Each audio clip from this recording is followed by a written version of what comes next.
So for today's video guys, ayan, samahan nyo ako today at maglalakad tayo ng mga libreng tulong na medical upang mabawasan din yung mga gastos natin. Dahil bilang dialysis, sobrang hirap guys kasi unang-una, napakaraming maintenance, hindi nawawala yan dahil hindi pwedeng hindi tayo magme-maintenance kasi may mga possible na may mga pagtaas dyan tulad ng potassium, phosphorus, acid, pagbaba ng hemoglobin. Kaya kahit pa paano sinisipag ko talaga ipagkuha ng medical assistant kahit malayo. So gabi pa nga lang umalis na ako kaya ayan. PM na sa amin 5:30, medyo madilim na kasi dito sa amin pag ganitong oras. Ayan, for now hindi ako makaka-comment or hindi ako makaka-reply sa inyo. So dahil mga gagamitin ko katol, kape, pagkain, balik, kupot, ano pa requirements dahil may alakarin po akong gamot at minsan lang po mangyari ito sa ilang buwan. Kaya ayan, sana po pagpasensyahan nyo muna kung hindi makaka-reply at sa mga nag-comment at nag-message, ayan guys, yung iba naman nasagot ko at pasensya na po muna for now talaga. Ayan, bukas sasagutin ko at yung pagbabiyahe po natin at pagkuha ng gamot kasama po ito sa pagbablog natin at ayan, i-upload ko po bukas. Maraming salamat po na suporta syempre sa mga napadaan yung video ko na sinuportahan tayo. Maraming salamat po. God bless po sa inyo guys. Guys, bali nandito na tayo sa highway kung saan madalas ako naghihintay ng bus at dito nga medyo alanganin na rin yung paghihintay ko ng bus at alanganin na rin kasi yung mga dumaraang bus dahil na nag-uwian na yung mga tao. Kaya kahit nakakaramdam ako ng antok dito guys, hindi talaga ako makatulog. Ewan ko ba kung bakit, siguro mababa ang aking hemoglobin. So dito nga ay nakasakay na ako sa bus. So ayan, kahit pa paano nakaka-relax na tayo. Medyo mahaba-haba nga pala ang biyahe ko dito guys, 2 hours and 10 minutes, mga ganun siguro. Kaya dito, ayan, napapaisip na tuloy ako. Guys, kapag natat na tayo ng gutom at ginutom na tayo, doon na tayo kakain. Dahil malabo na rin kasi guys, kung kakain pa tayo sa bahay at nagmamadali tayo dahil nga sobrang ang hirap kumuha ng number talaga. So yun guys, pagdating natin doon kanina guys, grabe na yung tao. So ang haba na ng pila. Talagang kahit sabihin mo, inagahan mo ng dating, talagang ang haba na ng pila. Yung iba nga, ginawa ng tulugan eh.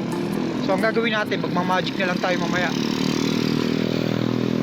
Kesa naman umuwi tayo, mga tayo yung pamasayo natin. Kaya hanap muna tayo ng mga kainan. Try natin mag-magic mamaya. Magpila-pilayan, no?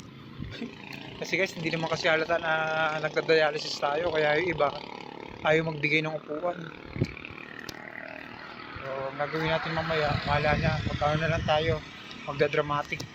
Sayang yung pamasayo natin guys. Umuwi pa tayo. Mga kainan guys. Kita nyo yung pila guys, ang haba, di ba? So yung mga nakabakante na yan, wala pa yan. Pero kung tutuusin, hindi na tayo pwedeng umupo dyan dahil nga malilit din tayo sa dialysis. Kaya magmamagic na lang tayo. So ayan, dito muna ako natulog. Natulog tayo dito guys. So tiyagaan lang. Tiyagaan lang sa pagkuha ng gamot syempre. So alas 9 pa lang ng gabi. Tulugan muna tayo. Tug. Ay naku, ang hirap guys kapag maging mahirap pa, no? Lahat talaga hahamakin mo, maging libre lang ang gamot.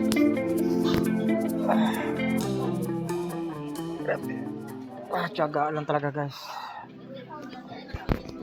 Tapos din yung hirap. Yan ang daming tao. Medyo marami na kami dito pero maya maya dadahin palalo yan. So yan, kita-kits tayo sa ating YT sa YouTube channel. Ayan, open tayo dyan guys. So tulog na yung mga tropa natin dito. Diba? Ganito katinti yung pila dito. Tiyagaan lang talaga.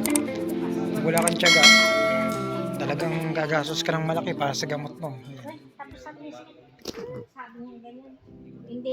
Kaya kita-kits tayo guys sa ating mga content. Syempre yung mga suporta nyo guys, malaking tulong nung guys sa bawat pag-support. Yan, malaking tulong sa akin yung guys kahit paano yung content natin ay nagtutuloy-tuloy pa rin.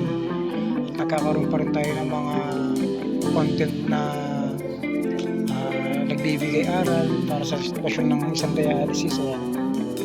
Isipin nyo guys, gano'n kahirap kumuha ng gamot. Yung iba dito na natutulog, di ba? So ayan.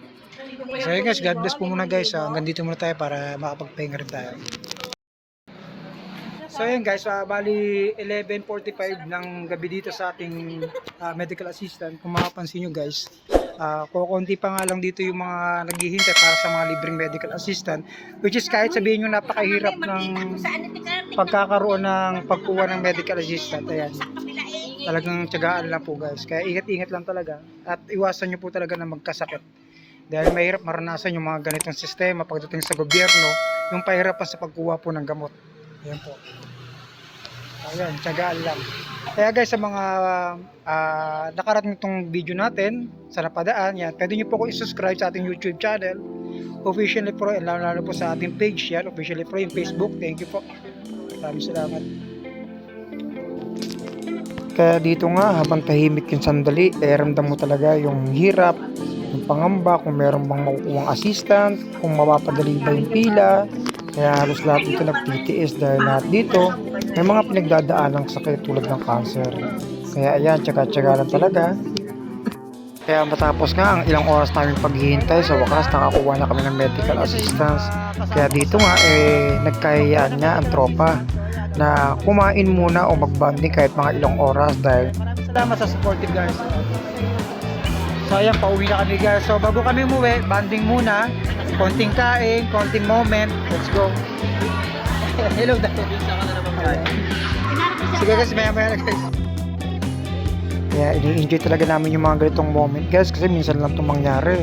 Kaya mga ilang buwan na naman bago kayo magkita-kita. Kaya ayan, enjoy the moment habang malakas pa tayo at hindi hadlang yung dialysis para panghinaan at mawala ng pangarap. Kaya itong nagpapatibay sa atin yung samahan bilang pagkakaibigan at yung mga iba pa natin nakikilala.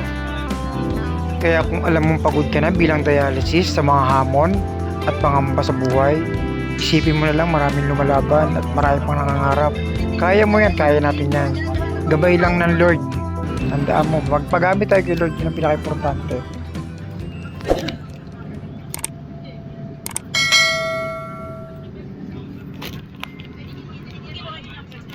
Kaya after ng moment, after ng kasiyahan at pagkatapos ng aming bonding, ayan, dumiretso na ako sa aking dialysis center. 11:30 nga pala ang dialysis ko, pero alas 9 pa lang naman, kaya makakaabot pa tayo. At medyo mahaba-haba nga pala yung gabiyahin ko dito. Kaya ayan, talagang ingat lang talaga at i-enjoy pa rin talaga natin yung mga views na nakita natin. Kaya ayan, nagpapasalamat po talaga ako lagi sa mga sumusuporta sa atin. Minsan nakakalimutan ko na nga silang replyan sa comment, pero lubos talaga ako nagpapasalamat kasi may mga ganitong opportunity para sa aming mga dialysis patients.